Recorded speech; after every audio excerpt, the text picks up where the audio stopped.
Yes, impamvu rero zituma urubyiruko rumwe na rumwe abasoje kwiga babura akazi n'abateze bakabura harabanegirisha cyane cyane abasoje kwiga umunyeshuri akavuga ati jya nasoje kwiga hari akazi ntakora.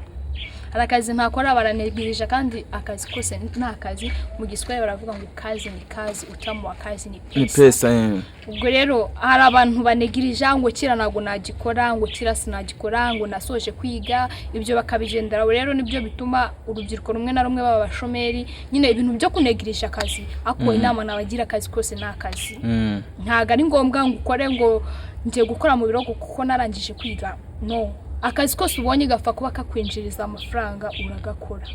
What's up my people, this is KINGBTV. Nanone rero uyu munsi tukaba dufite umutumirwa n'umukobwa mwiza cyane umustarikazi umutiktoka na wundi rero ubagezaho ibiganiro cyangwa se video z'ubwenge ni njyewe Alan Rashid Kayihura Saidson Asha Password Oscar Mugabo cyangwa se unyite Godson umuhungu w'Imana. Final name nitwa KINGB cyamamare. Guys rero nkuko mwamagina mubibona umukobwa usa neza cyane umeze neza fresh. Sister tugwaye ikaze kuri KINGBTV. Yes murakoze cyane. Kurimo kuvuga gake cyane se? Ndi kuvuga cyane. Gerageza wongere ijwi abantu bakumve. Yego ko se ntago navuze cyane. Umeze gute se? Meze neza. Ubusanzwe ngira ngo watangira wibwira abantu badukurikiye. Okay, amazina yanjye nitwa Solange Uwayezu no kuri TikTok niko nitwa. By the way abantu benshi banzi ku izina rya SOSO. SOSO nanjye ndumwe mu bafana bawe njya nkurikirana video zawe uri umustar uri umutiktoka wadanje urenze. None se twagiye ngo dutangirire ka kaboro ujye ukoresha iri murakora video. Jewe nyine busanzwe nkoresha TikTok. By the way akaraka jambo nkunda kugakoresha ngiye kwamamariza abantu ntangira avuga ngo hello guys this is SOSO again. Yes, SOSO again. Are you SOSO again? Yes. Umeze neza SOSO? Umeze neza cyane. Nkuko ngiye ndimo ndabireba kabisa ndabona umeze neza umeze fresh cyane. None se muri misi biravugwa ko kudaheruka gukora haba iki ese waba hari indi mishinga urimo bimeze gute? Muri no minsi nago ndi gukora neza nyine bitewe n'ikibazo cy'umwanya. Harakaje mba ndimo nyine binsaba kuba nkoresha umwanya mwinshi nago nyine byakunda ko nkora video. By the way ndabizirikana mba mbizi ka abafana banjye bantegereje mba mbizi ko bankumbuye nyine nanjye ndabizirikana ayo mbonye umwanya nkabikora. Anyway hari abantu badukurikira ngaha kuri KINGBTV barimo abafana bawe niki wababwira ese abafana bawe nyine niki bayishe ese urabasezeranya baza nago wageraho ukazima bakaba bakubura cyangwa se ibiganiro birakomeje cyangwa se video uzakomeza ubahe video n'ubundi?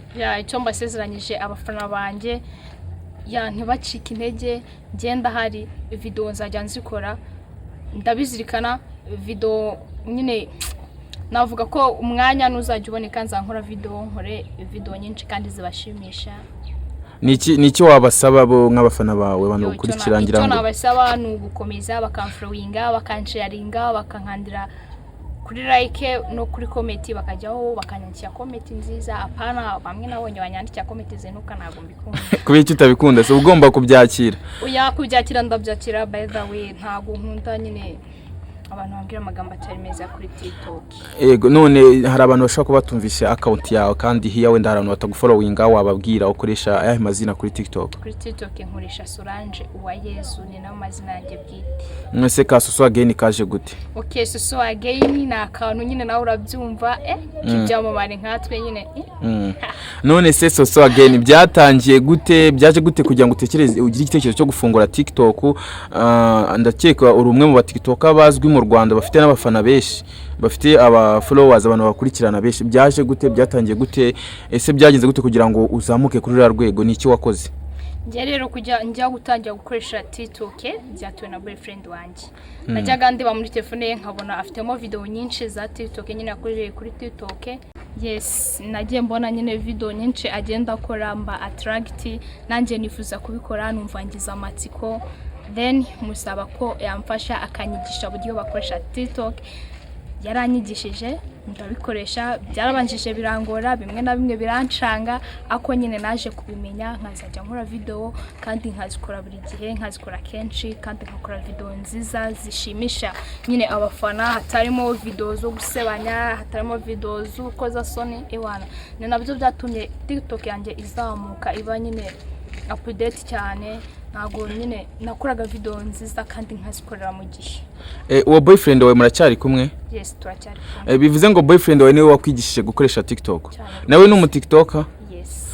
Ariko we nago ashobora kubazwe, ariko ngiye nago muzi n'abantu bashaka batamuzi ko ari umutiktoker. Ntago ari ngombwa ko ndinda kubabwira uko yitwa kuri TikTok. Nibanga. Nibanga. Batamugutwara, batazamugutwara. Batazamugutwara. SOSO AGAIN ni iki wabwira boyfriend wawe? Ya boyfriend wanje ndamushimira n'ukuri yarakoze, yatumye namamara.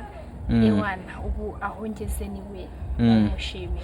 TikTok ari nk'ikintu yaba yarakumariye cyangwa hari ikintu ubona yakunguye ku buzima bwawe? Ya TikTok ifite byinshi yamariye. TikTok yamfashije kwamamara, TikTok yamfashije guhura n'abantu, mfite abantu benshi twahuriye kuri TikTok twabaye inshuti. TikTok yamfashije gusabana n'abantu.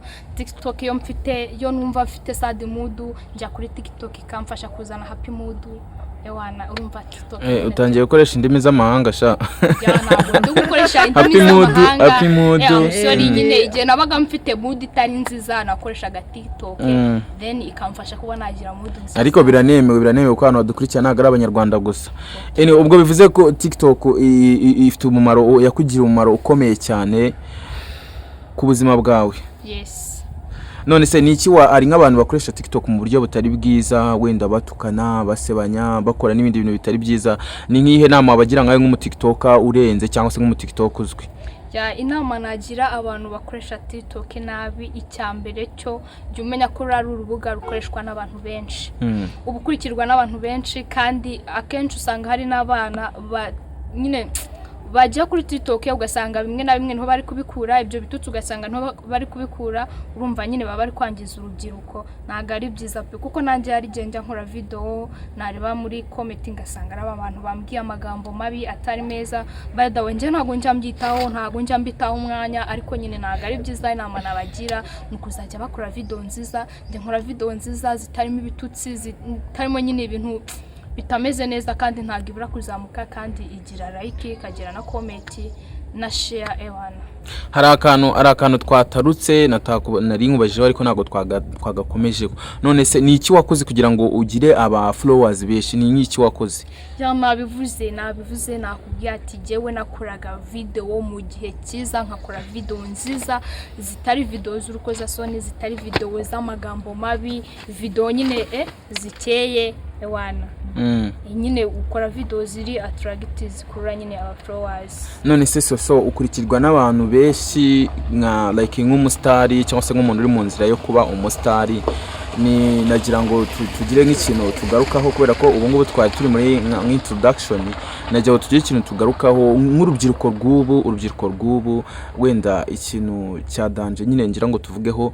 Ujye ubibona abantu basoza kwiga and then bakavuga ngo barashomereye, bakabaho umuntu akamara imyaka 2 umwaka umwe atari mu kazi. Nyine ubibona gute se wowe? Niki wabivugaho kuba abantu nyine basoza kwiga muri iyi minsi ntibabona akazi? Ubibona gute cyangwa se ubona biterwa n'iki? Yes, impamvu rero zituma urubyiruko rumwe na rumwe abasoje kwiga babura akazi n'abateze bakabura, hari abanegirisha cyane abasoje kwiga. Umunyeshuri akavuga ati jye nasoje kwiga hari akazi ntakora, baranegirije, kandi akazi kose nta kazi. Mu Giswahili baravuga ngo kazi ni kazi, utamu wa kazi ni pesa.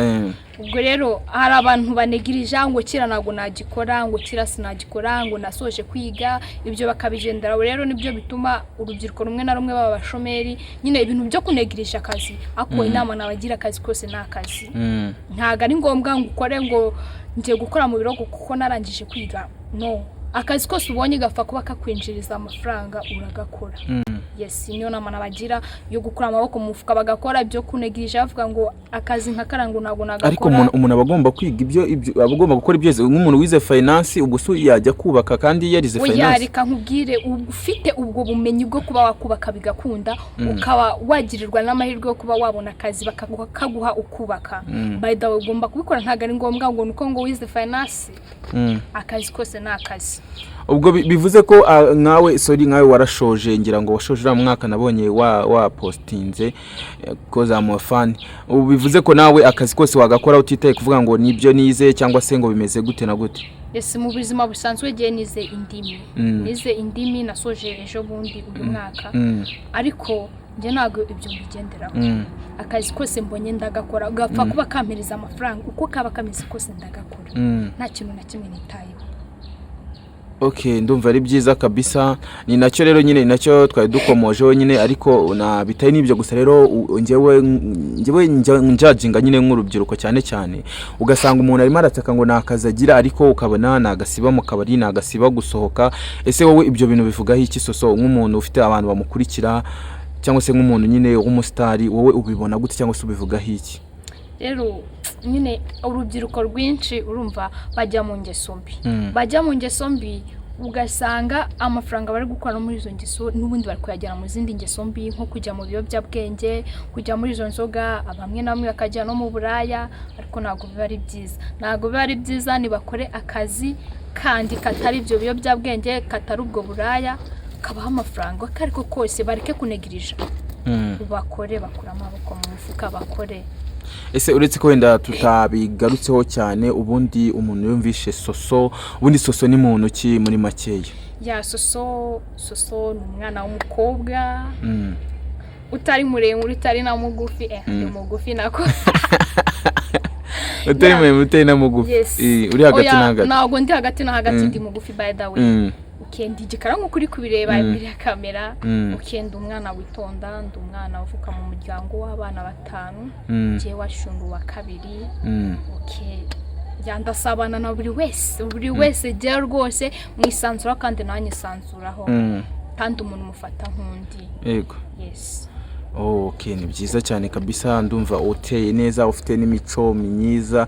None se Soso, ubundi muri make wenda tuvugishije ukuri, uza ufite ari impano wenda idasanzwe ufite, uretse zira challenges ukora, waba uvuga nyine ati ngomba kuzayikurikirana kuri TikTok account yanjye, cyangwa ni biriya gusa?